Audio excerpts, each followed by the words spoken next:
શેખનુભાઈ દેસાઈના હસ્તે ₹19.71 કરોડના ખર્ચે નિર્મિત રેલવે ભૂગર્ભ માર્ગનું લોકાર્પણ. સ્થાનિક નાગરિકોને વાહન વ્યવહારની ગીચતામાંથી મળશે મુક્તિ.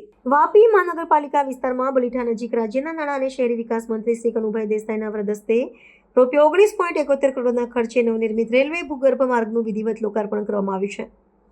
આ ઉપરાંત મંત્રી શ્રી દ્વારા વાપીમાં ₹32.23 કરોડના ખર્ચે નવા પ્રકલ્પોનું ખાતમુહૂર્ત અને ₹25.39 કરોડના અન્ય વિકાસ કાર્યોનું પણ પ્રજાર્પણ કરવામાં આવ્યું હતું. આ પ્રસંગે લોકસભાના દંડક અને સાંસદ શ્રી ધવલભાઈ પટેલ વિશેષ રૂપે ઉપસ્થિત રહ્યા હતા. આ નવનિર્મિત ભૂગર્ભ માર્ગથી સ્થાનિક નાગરિકોની લાંબા સમયની પ્રતીક્ષાનો અંત આવ્યો છે અને વાહન વ્યવહારની ગીચતાની સમસ્યાનો કાયમી ઉકેલ થશે. સમારોહને સંબોધતા મંત્રીશ્રીએ સ્પષ્ટ કર્યું હતું કે પ્રજાને વિકાસ કાર્યો માટે પ્રતીક્ષા કરવાની કોઈ જરૂર નથી, માત્ર યોગ્ય આયોજન કરવાની આવશ્યકતા છે. તેમણે ઉમેર્યું હતું કે ડુંગરા ખાતે પીવાના જળની પરિયોજના આગામી એપ્રિલ માસ સુધીમાં પૂર્ણ થતાં પાણીની સમસ્યા કાયમ માટે હલ થશે. વધુમાં મહાનગરપાલિકાના સમાવિષ્ટ નવા ગામો પર 3 વર્ષ સુધી કોઈ વધારાનો કરવેરો લાદવામાં આવ્યો ન હોવાનો નિર્દેશ પણ તેમણે આપ્યો હતો.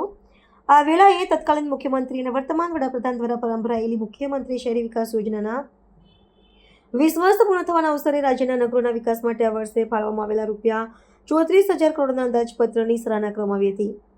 સાંસદ શ્રી ધવલભાઈ પટેલે સરકારની વિકાસ યાત્રાની રૂપરેખા આપીને નગરજનોને આ નવી સુવિધા બદલ શુભકામનાઓ પાઠવી હતી. મહાનગરપાલિકાના કમિશનર શ્રી યોગેશ ચૌધરીએ સ્વાગત પ્રવચન કર્યું હતું.